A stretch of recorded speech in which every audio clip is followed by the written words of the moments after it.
Assalamualaikum dan selamat sejahtera. Nama cikgu ialah Cikgu Rosmini Aisyah. Cikgu merupakan penyelaras bagi subjek kimia SMK Seri Permaisuri. Sebelum tu, apakah itu kimia? Katakanlah cikgu ada air. Jadi, kimia ini adalah untuk mengkaji apa yang terdapat dalam air tersebut. Jadi, dalam molekul air, kita tahu ada 2 atom hidrogen dan 1 atom oksigen. Jadi, sebab itulah formula molekul bagi air adalah H2O, di mana ada 2 atom hidrogen dan 1 atom oksigen. Jadi, kimia ini adalah merupakan cabang sains yang berkaitan dengan komposisi, struktur dan ciri jirim dan juga perubahan yang dialami oleh jirim tersebut apabila didedahkan kepada jirim yang lain ataupun ketika berlaku perubahan keadaan fizikal di sekeliling jirim tersebut. Jadi, sebagai contoh yang cikgu dah berikan tadi, cikgu ada air, jadi kita akan kaji apa yang ada dalam air, apa yang akan berlaku jika air itu dididihkan, apa akan berlaku jika air itu dibekukan, dan apa yang akan berlaku jika air itu ditambahkan atau ditindakbalaskan dengan bahan-bahan yang lain. Ini adalah pekerjaan yang berkaitan dengan bidang kimia. Ada banyak pekerjaan yang berkaitan dengan bidang kimia. Kamu boleh baca di sini atau kamu boleh juga cari daripada sumber-sumber yang lain. Kita ada water chemist, kita ada forensik, kita ada scientist. Ini semua adalah berkaitan dengan kimia.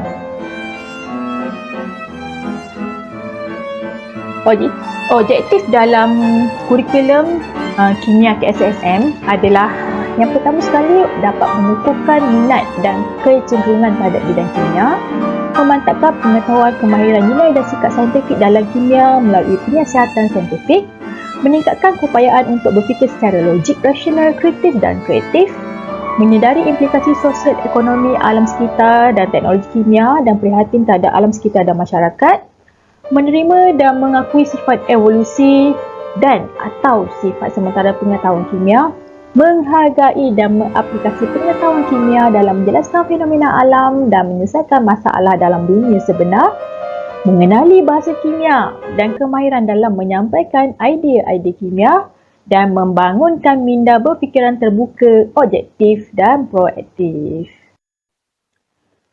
Ini adalah tema yang terdapat dalam subjek kimia. Kita ada 8 tema semua dia. Yang pertama, kepentingan kimia. Yang kedua, asas kimia. Ketiga, interaksi antara jirim. Keempat, kimia industri. Kelima, proses kimia. Keenam, kimia organik. Ketujuh, haba. Dan ke-8, teknologi bidang kimia. Apakah yang akan kamu pelajari dalam subjek kimia? Kita ada 3 elemen semuanya. Yang pertama, elemen 1 iaitu pembelajaran. Ini adalah topik-topik kimia dalam tingkatan 4. Pertama, kita ada pengenalan kepada kimia. Yang kedua, jirim dan struktur atom. Ketiga, mol, formula dan persamaan kimia. Keempat, jadual berkala unsur. Kelima, ikatan kimia. Keenam, asid, base dan garam. Ketujuh, kadar tindak balas. Ke-8, bahan buatan dalam industri. Itu untuk tingkatan 4. Bagaimana pula dengan tingkatan 5? Kita ada keseimbangan redoks, sebatian karbon, termokimia, polimer dan akhir sekali kimia konsumer dan industri. Jadi antara tingkatan 4 dan tingkatan 5, semua tajuk berjumlah 13 tajuk. Elemen yang kedua adalah pentaksiran bilik darjah. Pentaksiran bilik darjah ni akan dinilai sepanjang tahun. Tahap penguasaan kamu akan diukur daripada tahap penguasaan 1 hinggalah tahap penguasaan 6. 6 tu yang terbaik. Tiga domain utama dalam pentaksiran bilik darjah. Kita ada domain pengetahuan, kita ada domain penyiasatan saintifik. Dalam tingkatan 4 kita ada 22 eksperimen wajib dan dalam tingkatan 5 kita ada 21 eksperimen wajib. Bermaksud dalam subjek kimia ni kita banyak eksperimen yang akan kita jalankan. Dan akhir sekali, project based learning ataupun PBL. Ini antara project based learning yang pernah dibuat. Kita ada tuala yang kita tak gunakan, kemudian kita bancur dengan simen. Kita acukan dia dan kita boleh jadikan dia sebagai pasu dan boleh jual juga. Kita ada proses penjerukan. Ini antara contoh-contoh project based learning. Untuk SPM, apakah yang akan dinilai? Kita ada 3 kertas. Yang pertama adalah kertas 1. Kertas 1 mengandungi 40 soalan objektif. Kertas 2, kita ada soalan subjektif, subjektif bersutur, subjektif respon terhad dan subjektif respon terbuka. Dan yang terbaru, kita ada ujian amali. Kalau dulu kertas 3 ni hanya bertulis saja, sekarang kertas 3 ni kita akan lakukan ujian amali dan kamu akan cari jawapan dan pindahkan jawapan tu ke dalam kertas 3. Ini adalah antara aktiviti dalam subjek kimia. For sure kita ada amali dan eksperimen di dalam makmal. Kita tengok abang-abang dan kakak-kakak awak seronok dia buat eksperimen dalam makmal. Ini adalah aktiviti mengeksperimen juga dalam makmal. Kita ada gambar-gambar tindak balas kimia. Kita juga ada pembentangan, sesi pembentangan. Tengok nampak fun je, tak stres pun. Kita juga jalankan amali di luar makmal. Ini kita nak buat apa ni? Yang ini kita nak cek asap yang keluar daripada dalam kereta tu mengandungi apa. Jadi kita ada buat ujian pengesanan.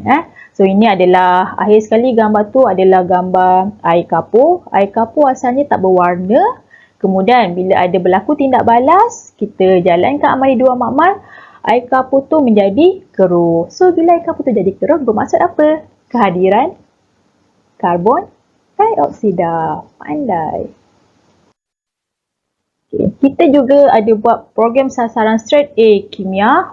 So kita buat program sasaran ni supaya kita bukan nak target kamu lulus dan kamu boleh mencapai A dalam kimia dan seterusnya kamu menguasai subjek kimia dengan baik. Kita juga ada buat program gallery walk bersama sekolah-sekolah lain. Kita tengok abang dan kakak kamu seronok dia orang buat program gallery walk di sekolah lain. Itu sahaja taklimat kimia daripada cikgu. Sekian, terima kasih. Bye.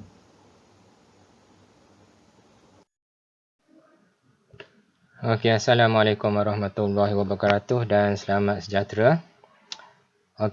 Cikgu Khairul Imran bin Muhammad Nordin.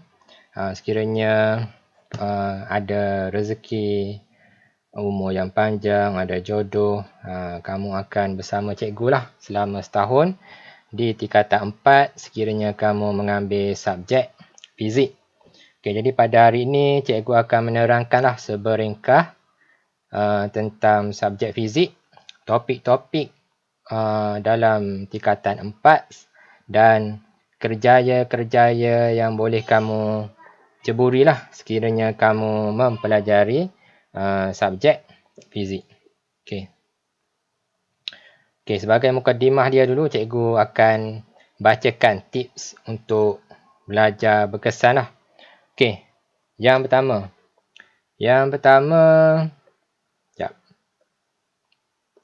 adalah yakin pada kebolehan diri.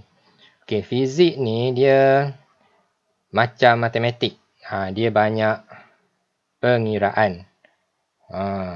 Sekiranya kamu suka matematik, faham matematik, minat matematik dan dapat markah yang tinggi dalam matematik, maka insya-Allah cikgu yakin kamu juga akan minat pada subjek fizik. Dan sekiranya kamu lemah matematik, cikgu tidak galakkan kamu ambil subjek fizik lah. Tetapi, ada tetapi dia. Sekiranya kamu berusaha untuk mencuba dan tidak mudah putus asa, maka cikgu dan kawan-kawan kamu akan bantu kamu lah. Okey, insyaAllah.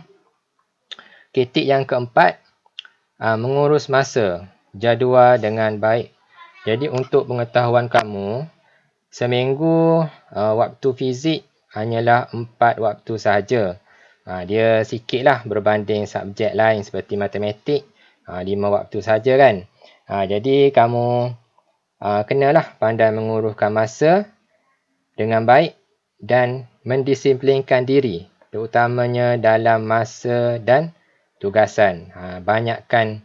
Kurangkan sembang kosong dan banyakkan membaca bahan-bahan ilmiah, terutamanya buku fizik lah, sebab cikgu bagi penerangan tentang subjek fizik kan. Okey.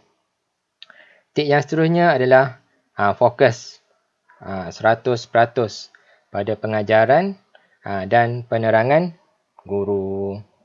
Dan seterusnya, tidak malu bertanya jika tidak faham. Kamu belajar, cikgu mengajar dan pada masa yang sama cikgu juga belajar. Jadi kita sama-sama belajar. Jadi tak perlulah kamu malulah nak tanya, sama ada nak tanya cikgu ataupun nak tanya kawan-kawan. Dan yang terakhir, kita sebagai orang Islam, kamu kenalah jaga solat dan sentiasa berdoalah agar diberi kefahaman, ingatan yang baik semasa belajar, dan semoga diberi kejayaan dunia dan di akhirat. Di samping, cikgu juga mendoakan anak-anak murid cikgu supaya mudah memahami, mengingati apa yang cikgu ajarkan, mendapat markah yang tinggi dalam setiap ujian, terutamanya sewaktu SPM nantilah. Okey. Okey, next. Okey, apa itu fizik? Okey, fizik ni merupakan salah satu daripada cabang sains. Mengikut konteks masa kini, sains tulen ini terbahagi kepada 4 cabang utama, iaitu matematik tambahan, fizik, kimia dan biologi. Okey. Istilah fizik berasal dari perkataan Yunani phusik, yang bermaksud pengetahuan alam, yang melibatkan kajian mengenai gerakan objek, ruang masa, tenaga, daya dan sebagainya. Okey, matlamat kajian fizik adalah untuk memahami bagaimana alam semesta ini berfungsi. Okey, secara umum, fizik melibatkan kajian alam semesta dan sifat fizikal jirim. Kajian fizik melibatkan bagaimana dan mengapa dan hubung kait antara mereka. Okey, dalam SPM, fokus kita adalah kepada kuantiti fizik, iaitu kuantiti yang boleh diukur. Kerana kuantiti yang tidak boleh diukur dianggap bukan kuantiti fizik. Okey, ini adalah kulit buku teks fizik tingkatan 4 lah, KSSM. Okey, next. Okay, untuk pengetahuan kamu, fizik tingkatan 4 dia ada 6 bab sahaja, dan 7 bab tingkatan 5. Okey, untuk tingkatan 4 ada 6 bab sahaja. Okey, bab pertama kamu belajar pengukuran, iaitu kuantiti fizik, penyiasatan saintifik. Okey, macam sebelum ni kamu tahu kuantiti asas kan? Kuantiti asas seperti panjang, unit SI dia, meter, kilometer. Jisim, unit SI dia, kilogram. Jadi untuk fizik ni kita akan tambah lagi lah unit dia, seperti arus elektrik, seperti keamatan cahaya, dan kita juga akan mempelajari kuantiti terbitan. Kuantiti terbitan ni adalah gabungan darab ataupun bahagi dua kuantiti asas lah, seperti ketumpatan. Kita akan belajar lah dalam bab 1. Okay, untuk bab 2, topiknya yang dipelajari adalah daya dan gerakan 1. Kenapa 1? Daya dan gerakan 2 kamu akan pelajari masa tingkatan 5 nanti. Okay, sebelum ni kamu belajar gerakan seperti apa itu jarak, laju, pecutan. Jadi kita akan belajar lagi, tambah lagi tentang hukum gerakan Newton pertama, iaitu berkaitan inertia. Hukum gerakan Newton kedua, iaitu berkaitan dengan daya. Hukum gerakan Newton yang ketiga, itu berkaitan dengan impuls dan daya impuls. Contoh dia pelanggaran kenyal dan tidak kenyal. Contoh dia apabila pelanggaran tak kenyal tu apa? Contohnya seperti pelanggaran antara dua kereta lah, ketika kemalangan. Apa akan jadi? Kita akan belajar lah dalam bab 2 tu. Okay, next. Bab 3 ni berkaitan kegravitian. Gravity. Ni kita akan belajar lah hukum kegravitian semesta Newton, hukum Kepler, satelit buatan manusia.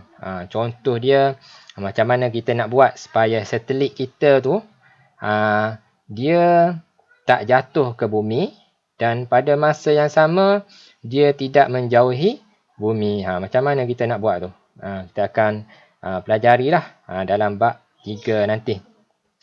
Okay, seterusnya untuk bab 4 ni, topiknya adalah haba. Kita akan belajar tentang keseimbangan terma, muatan haba tentu, haba pendam tentu, hukum gas. Contoh dia, kamu kan pernah dengar kan, kalau orang cakap kalau nak pam angin tayar kereta ke motosikal ke, kita pam pada waktu pagi ataupun malam kan. Tu bukannya mitos. Tu adalah fakta. Kenapa fakta?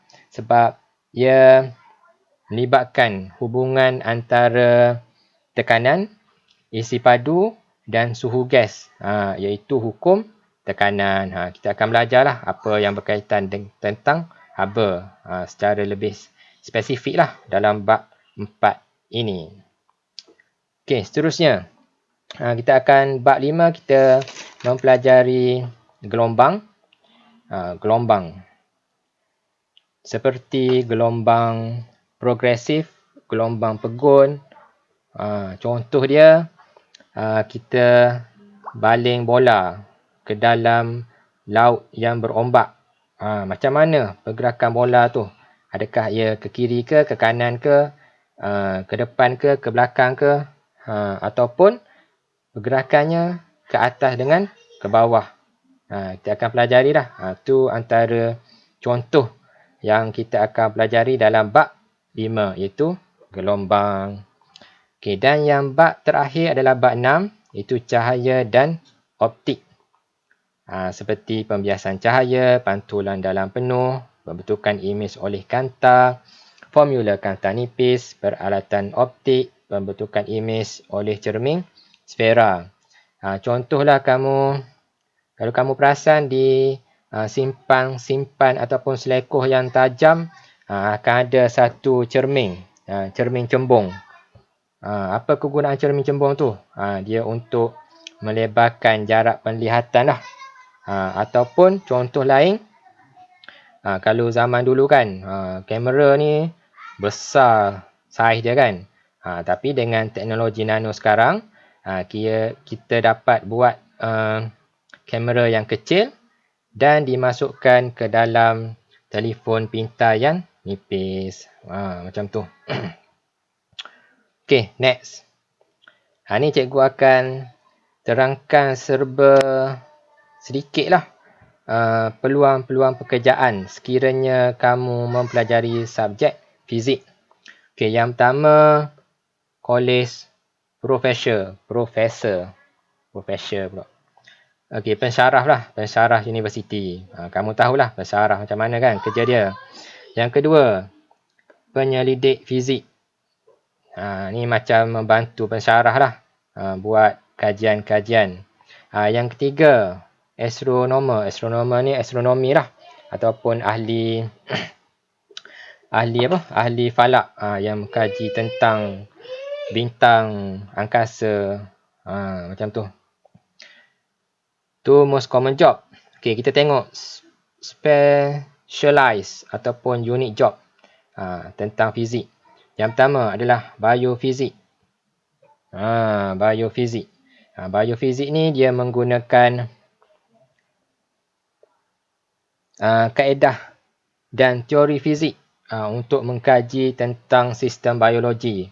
Dia lebih kurang sama lah, bukan lebih kurang sama, seperti biokimia, seperti nanoteknologi, bioteknologi, agrofizik dan sebagainya. Ada kaitan fizik dengan sains yang lain. Okey, apabila kamu ambil fizik, jurutera memang tak boleh lari. Kalau kamu minat nak jadi jurutera, cita-cita kamu nak jadi jurutera, kamu kena ambil lah subjek fizik ni. Contoh dia nuclear engineer, jurutera nuklear. Bidang kerja dia, kamu kerja di mana? Jana kuasa nuklear, reaktor nuklear, ataupun nanti batch kamu nanti boleh buat senjata nuklear ke, macam tu. Seterusnya, engineer aerospace, engineer aero angkasa. Ni melibatkan tentang reka bentuk, pengembangan, pengujian dan operasi pesawat dan kapal angkasa. Okay, seterusnya, non-traditional job, quantitative analysis, penganalisis kuantitatif. Ni ramai bank-bank cari, syarikat insurans cari ni. Sebab apa?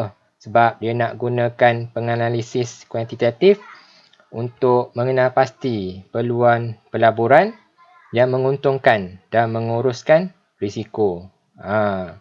Yang seterusnya, ballistic expert.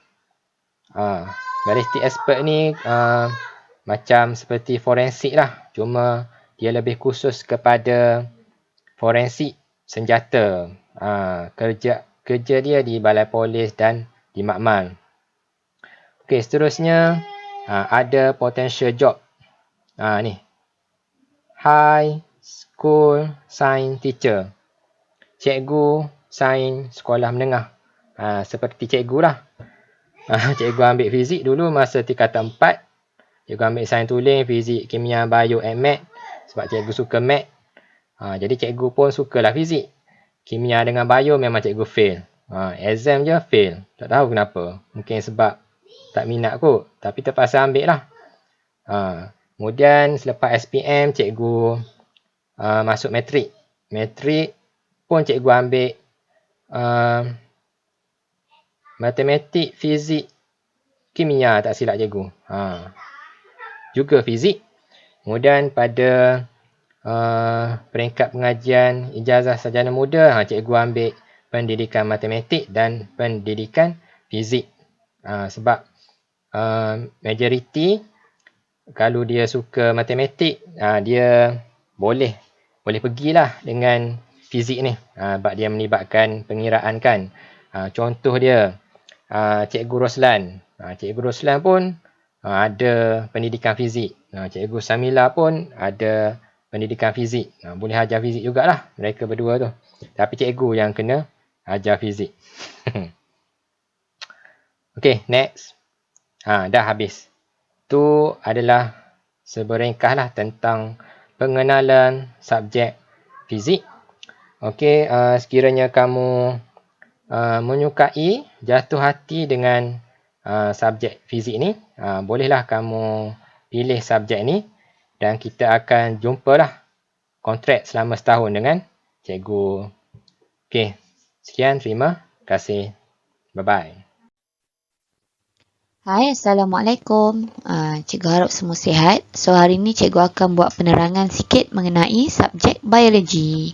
Jadi, siapa yang minat nak masuk 4 sains tu, salah satu subjek yang kamu akan ambil adalah biologi. Jadi, sebelum tu, kita perkenalan dulu dengan cikgu yang ajar biologi. Yang pertama, Cikgu Munirah. Yang kedua, saya sendiri, Cikgu Syuhada. Okey, untuk tahun ni, saya ajar tingkatan 4 dan juga Cikgu Munirah ajar tingkatan 5. So, kita pergi pada slide seterusnya. Okey, biologi. Tahniahlah sebab kamu berminat untuk pilih sains tulen. Sains tulen ni, dia ada 3 subjek lah, biologi, fizik, kimia. So, antara subjek dia adalah biologi. So, apa dia biologi ni? Biologi ni adalah kajian mengenai benda-benda hidup. So, benda hidup ni macam contoh nampak gambar ni, ulat. Okey, nampak gambar semut, manusia. Lepas tu ada gambar cendawan ni. Jadi, biologi ni dia adalah satu cabang ilmu yang dia mengkaji macam mana benda hidup ni survive dalam dunia ni. Macam mana dia membiak, macam mana dia membesar, macam mana dia bertumbuh, macam mana dia membahagi dan sebagainya lah. So, kalau kamu minat benda-benda macam ni, benda hidup, kamu sesuai lah ambil biologi. Okay, next. Biologi ke SSM, dia ada 5 tema. Tema yang pertama, asas biologi. Tema kedua, fisiologi tumbuhan berbunga. Tema ketiga, pewarisan dan teknologi genetik. Tema keempat, fisiologi manusia dan haiwan. Tema kelima, ekosistem dan kelestarian alam sekitar. Okey, yang ni overall sajalah. Nanti kamu akan belajar lebih dalam lagi. Okey. So, next. Okey, elemen dalam pembelajaran biologi ni ada 3. Yang pertama, kita belajar ikut buku teks lah, ikut silibus. Iaitu, tingkatan 4 ada 15 bab, tingkatan 5 ada 13 bab. Jadi, total 28 bab. So, memang memerlukan orang yang rajin, bermotivasi, berazam tinggi, tidak putus asa dan betul-betul tekad. Dan baguslah untuk belajar biologi ni. Jadi, cikgu sangat menggalakkan orang yang betul-betul berminat. Sebab kalau dia minat pun kurang, ambil pun sebab ikut kawan, nanti bila belajar tu kurang bersungguh. Sebab banyak nak belajar ni, saya takut kamu akan jadi stres. Kalau untuk survive dalam sains tulen ni, memang pertama kena ada minat, rajin dan tekun lah. Dan sanggup belajar ilmu baru. Okay. So, PBD yang kedua, pentaksiran bilik darjah. Yang ni macam tingkatan 3 dengan 1 tingkatan 2 lah. Iaitu ada penilaian PBD dan ada TP1 hingga TP6. Jadi, sementara kita, semasa kita belajar dalam kelas tu, kita akan dinilai lah. Okay, TP1 hingga TP6. Lepas tu ada juga buat eksperimen dan buat laporan amali. Laporan amali ni pun mempengaruhi kamu dapat TP1 ke, TP2 ke, TP6 dan sebagainya. Okay, yang ketiga, elemen dia adalah project based learning. Maksudnya, cikgu akan bagi tugasan pada kamu. Kamu akan buat projek dan folio. Yang ni akan dinilai 2 projek setahun. Okay, markah PBL ni akan dikira 10% untuk peperiksaan akhir tahun. Maksudnya akhir tahun nanti 90% adalah soalan markah peperiksaan, 10% adalah markah PBL. Okay. So, next. Okay, ini elemen pembelajaran tingkatan 4 dan tingkatan 5. Kamu nampak ini bab-bab dia lah. Pengenalan pada peraturan makmal, biologi sel, pergerakan bahan, melintasi membran plasma dan sebagainya ni. Yang ni boleh baca dalam buku teks nanti. Ada 15 bab semuanya. Tingkatan 5 pun sama, dia belajar pasal tumbuhan. Kalau cikgu nak simpulkan, tingkatan 4 ni dia banyak sentuh pasal haiwan. Tingkatan 5 ni dia banyak sentuh pasal tumbuhan. Okey, seterusnya. Elemen 2 iaitu PBD. Ini macam yang kamu selalu buat dengan 1 sampai tingkatan 3 semasa proses PDP. Kita akan taksir kamu untuk TP1 hingga TP6. sama ada kita bagi tugasan individu, debat ke, sketsa ke, pembentangan ke dan sebagainya, melalui kuis, melalui projek, portfolio, ujian bulanan dan sebagainya, dan dapatlah TP1 hingga TP6 yang dinilai oleh cikgu yang mengajar. Okay? So next, untuk PBD, pengetahuan semasa pembelajaran, lepas tu kena buat amali dan laporan dia. Tingkatan 4 ada 12 eksperimen wajib, tingkatan 5 ada 9 eksperimen wajib. So kena buatlah eksperimen dan laporan. Dan seterusnya, pentaksiran semasa sesi pembentangan, pembentangan projek, soal jawab dan perbincangan amali. Ni semua ni akan dinilai untuk PBD kamu TP1 hingga TP6. So, saya harap fahamlah setakat ni. Okay, next. PBL ataupun Project Based Learning. Maksudnya cikgu bagi projek, kamu kena buat projek tu dan folio. Contoh dia, dulu saya buat projek herbarium dan juga penjerukan. Maksudnya student tu kena buat jeruk lah. Jeruk betul. Lepas tu kena tulis folio dan present jeruk tu pada saya. Bentang jeruk tu pada saya. Buat video dan sebagainya lah. 10% markah untuk akhir tahun. Sama ada berkumpulan atau individu, yang ni cikgu yang akan tentukan. Tapi folio mesti individu, tulisan tangan dan kos ni ditanggung oleh pelajar. Okay. Next, contoh produk PBL. Sama ada tengok buat permainan boleh, perisian, buat projek, buat khidmat masyarakat, buat model dan sebagainya lah. Okay. Faham ya? Next. Format kertas peperiksaan ada 3 paper, ada 3 kertas peperiksaan, kertas 1, 2 dan 3. Kertas 1 adalah objektif, kertas 2 adalah struktur dan esei, kertas 3 adalah ujian amali sains secara live lah, secara dalam makmal. So, untuk objektif ada 40 soalan, 40 markah. Untuk struktur dan esei ada 100 markah. Ada bahagian A, B, C. A adalah struktur, B adalah soalan esei, pilih satu dari 2 soalan, dan C adalah satu soalan esei wajib jawab. Esei 20 markah, so 40. Struktur 8 soalan, 60 markah, so 40 campur 60, total adalah 100 markah untuk kertas 2. Okey, kertas 1 total 40 markah, dan kertas 3 ni kamu buat amali dalam makmal, diperhatikan oleh ketua pengawas-pengawas semualah untuk SPM.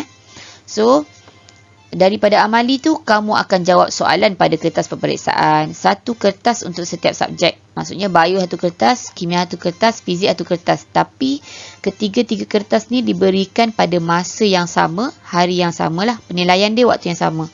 Okay, setiap 1 kertas adalah 15 markah. Masa setiap subjek adalah 45 minit. So, kalau kamu ambil 3 subjek, kamu akan jawab dalam masa 2 jam 15 minit. Okey, tak apa. Kalau tak faham yang ni, nanti bila masuk kelas, kita akan belajar lagi pasal format ni lah. Jadi, jangan risau ya. Yang penting kamu tahu ada 3 kertas. Okey. Next. Ini format pentaksiran dia. Nanti kita akan masuk lah. Benda ni saya akan terangkan lagi nanti. Okey. Kemudian, akhir sekali, kerjaya yang sesuai ataupun kerjaya yang berkaitan dengan subjek biologi. Doktor, pensyarah, pakar bedah, jurnalis artikel biologi lah, ahli zoologi, ahli bioteknologi, ahli fisioterapi, doktor haiwan, guru biologi macam saya, ahli biokimia, ahli farmasi, ahli psikiatri. Dan banyak lagi kerjaya sebenarnya. Ni yang cikgu sempat muatkan saja. Okey. Saya rasa itu saja untuk pengenalan. Jadi kalau kamu memang minat dengan benda-benda hidup dan apa saja proses yang berlaku dalam benda hidup, kamu sesuai untuk ambil biologi. Yang penting bersemangat, jangan putus asa, rajin dan tekun untuk belajar ilmu baru. Kalau tak rajin, kalau setakat minat je, dia tak boleh. Dia kena ada 3 elemen tu. Rajin, minat dan bersungguh-sungguh. Okey, kita jumpa dalam kelas biologi nanti. Dan jika kamu masuk 4 sains lah ya. Okey, terima kasih. Assalamualaikum.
Assalamualaikum dan selamat sejahtera murid-murid sekalian.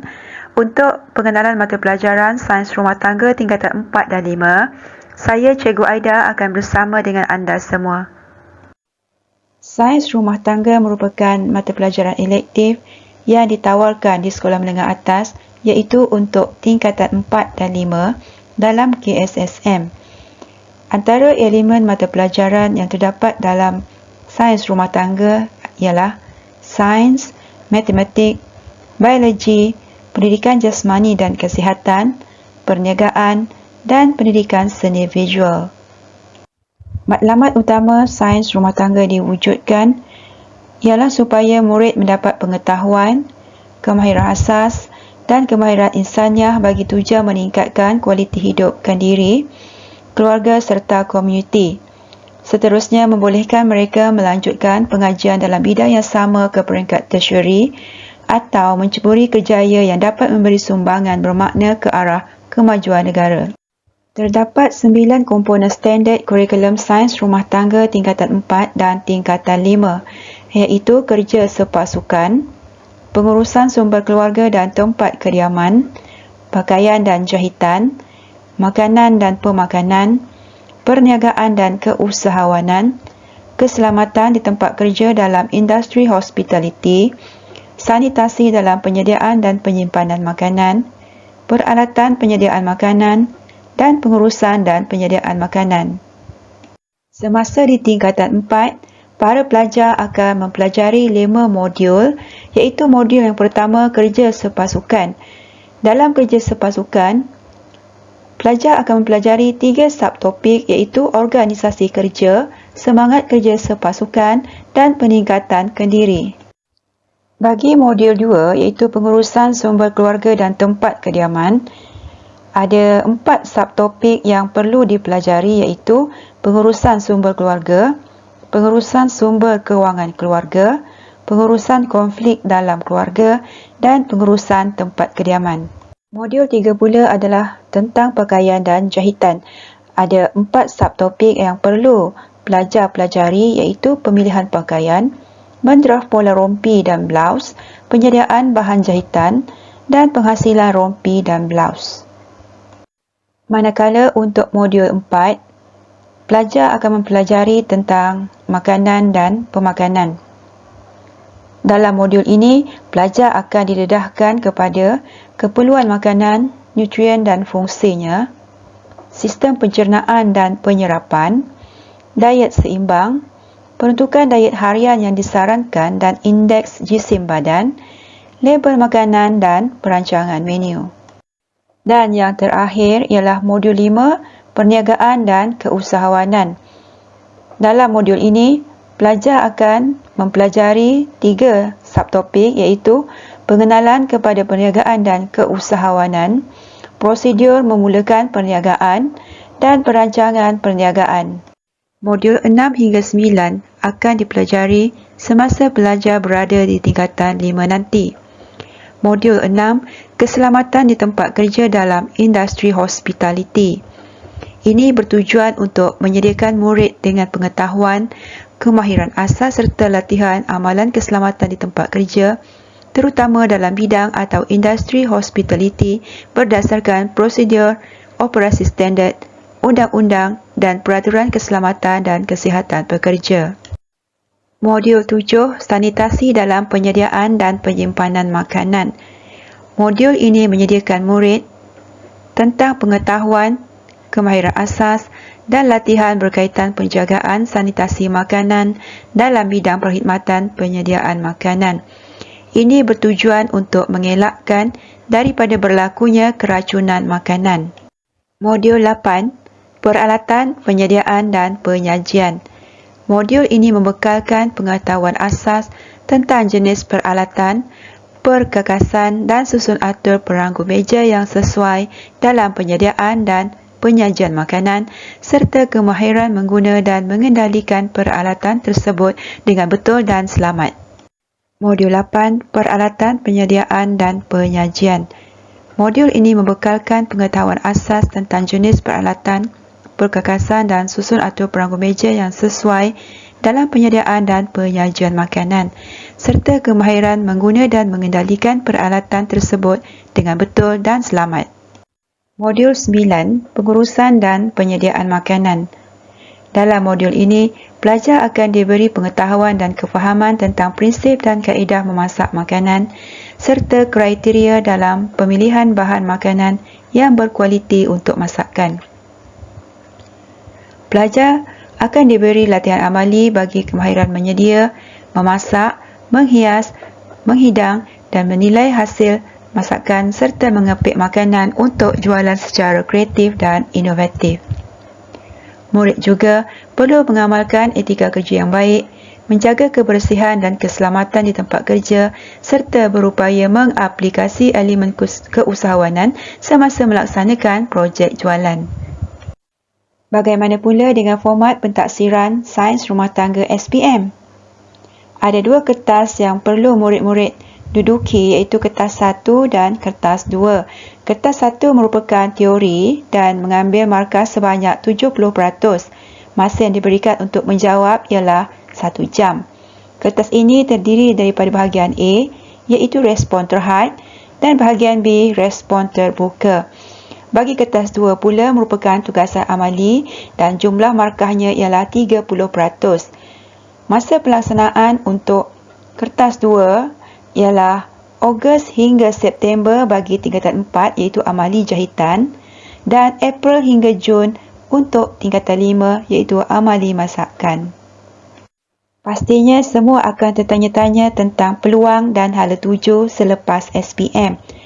Baik, selepas SPM diumumkan, para pelajar boleh memohon masuk ke Kolej Komuniti, Institut Kemahiran Belia Negara, Maktab Perguruan, Politeknik, UiTM dan UPM. Antara program atau kursus yang ditawarkan di institusi tersebut adalah seperti Sijil Fashion dan Pakaian, Diploma Seni Kulinari, Diploma Pengurusan Hotel, Bachelor Pendidikan Sains Rumah Tangga dan banyak lagi. Banyak kerjaya yang boleh diceburi dalam bidang sains rumah tangga. Mari kita saksikan video ini.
Setakat ini sahaja untuk kali ini.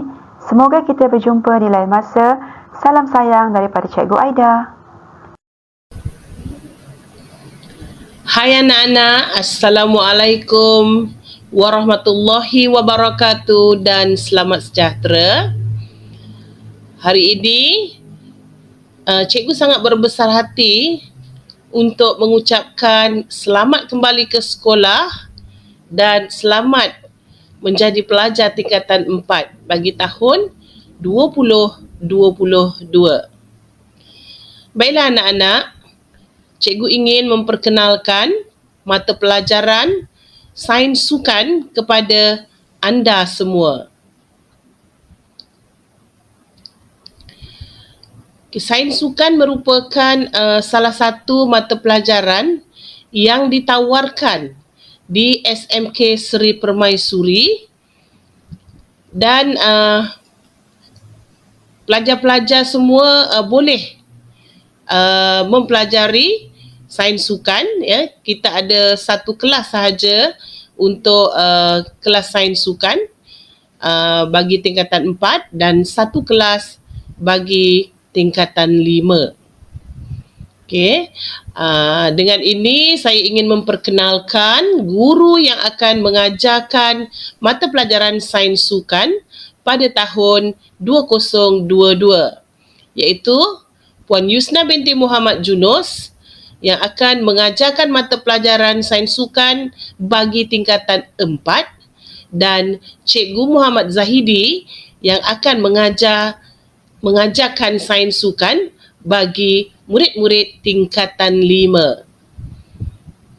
Okey, anak-anak, seterusnya untuk makluman anda semua, sains sukan merupakan satu mata pelajaran yang memang menyeronokkan kerana anda akan mempelajari 12 bidang sains sukan yang meliputi anatomi, pemakanan sukan, biomekanik, fisiologi, kecederaan sukan, kawalan motor, kecergasan fizikal, kaedah dan latihan fizikal, psikologi sukan, sosiologi sukan, pengurusan sukan, dan akhirnya ialah pengukuran sukan.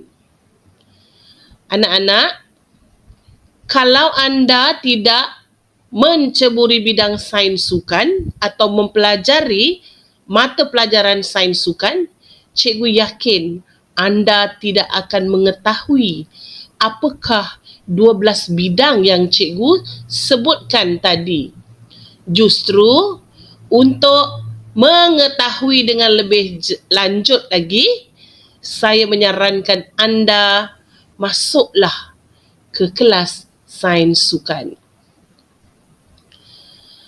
Ini adalah kelebihan bidang sains sukan apabila anda menceburi bidang sains sukan. Maksud cikgu ialah peluang dalam bidang pekerjaan.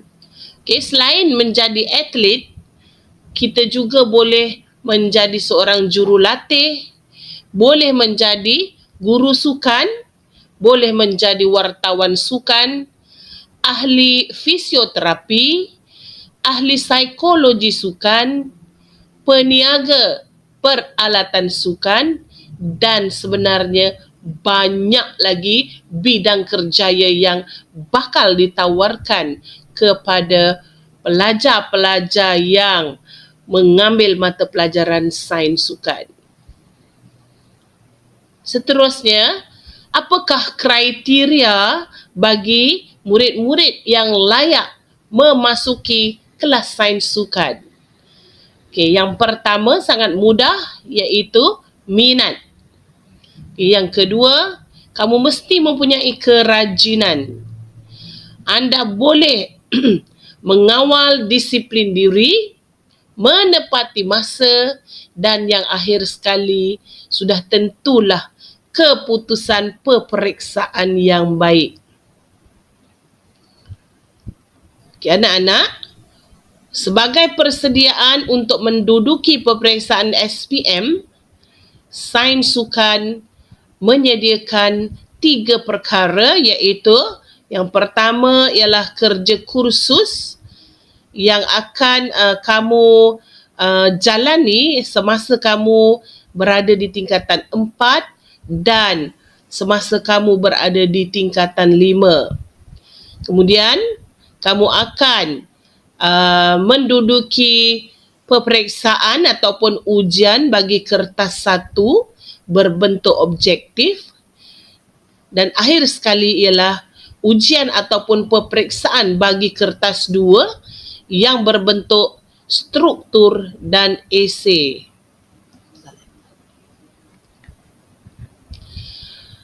Baiklah, seterusnya anak-anak, marilah kita belajar sains sukan bersama dengan Cikgu Yusna dan Cikgu Zahidi. InsyaAllah kamu akan merasai keseronokan mempelajari mata pelajaran sains sukan. Sehingga kita berjumpa. Terima kasih.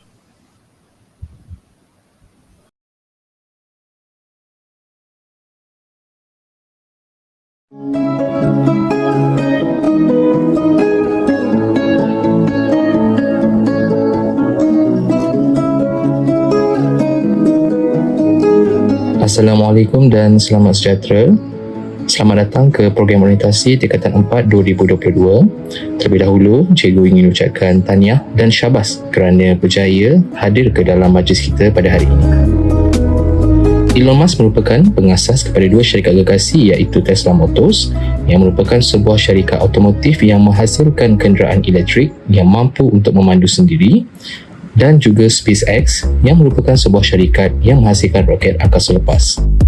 Beliau mempunyai kekayaan sebanyak 245.1 bilion dolar Amerika, menjadikan Elon Musk sebagai individu terkaya di dunia. Kedudukan tangga individu terkaya di dunia seterusnya diikuti oleh Jeff Bezos yang merupakan pengasas kepada syarikat e-dagang terkemuka Amazon. Di tempat ketiga, Bernard Arnault merupakan usahawan di dalam bidang fashion, di mana antara jenama yang dimiliki oleh empayar beliau termasuklah LV, Sephora, Christian Dior, Hermes, Tiffany & Co dan lain-lain. Tempat keempat diduduki oleh Bill Gates yang merupakan pengasas kepada syarikat perisian gergasi Microsoft. Warren Buffett menduduki tempat kelima, merupakan usahawan berjaya dalam bidang hartanah dan insurans. Larry Page berada di tangga ke-6 bagi senarai individu terkaya di dunia yang merupakan pengasas kepada syarikat Google dan Alphabet yang merupakan syarikat induk kepada Google. Di tempat ke-7, Larry Ellison merupakan pengasas kepada syarikat perisian gergasi Oracle. Di tempat ke-9, Sergey Brin merupakan pengasas bersama bagi Google dan Alphabet di samping Larry Page. Tangga ke-9 diduduki oleh Steve Ballmer yang merupakan bekas CEO kepada syarikat Microsoft. Tempat ke-10, Mukesh Ambani merupakan milioner dalam bidang telekomunikasi. Berdasarkan kedudukan 10 individu terkaya di dunia ini, kita dapat lihat trend yang amat jelas di mana 8 daripada mereka merupakan usahawan di dalam bidang sains komputer. Pada masa kini, hampir keseluruhan kehidupan kita bergantung kepada komputer, perisian, perkakasan, sistem komputer dan lain-lain berkaitan dengan sains komputer. Sehingga kan banyak peluang pekerjaan yang wujud pada waktu dahulu kini tidak lagi diperlukan, malahan lahir pula peluang pekerjaan baru yang lebih berdaya saing melibatkan bidang komputer. Dengan itu, cikgu tinggalkan murid-murid dengan satu persoalan. Adakah anda memilih bidang yang betul?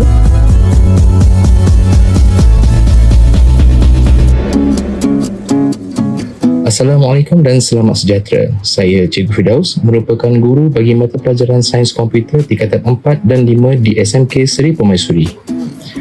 Subjek sains komputer ini akan dipasangkan bersama subjek matematik tambahan bagi memenuhi keperluan pengajian di peringkat IPT.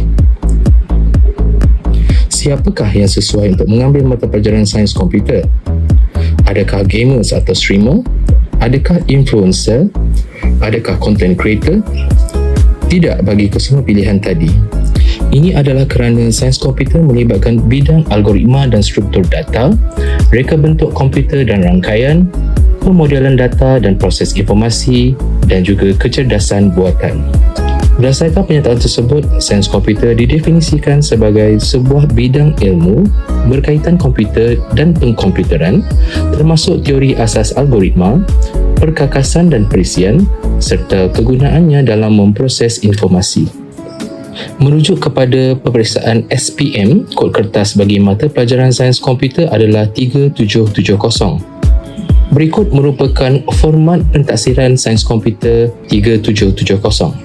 terdapat dua kertas iaitu kertas 13770/1 dan juga kertas 23770/2, di mana kertas 1 ini merupakan kertas peperiksaan SPM secara bertulis, manakala kertas 2 merupakan projek ataupun tugasan amali.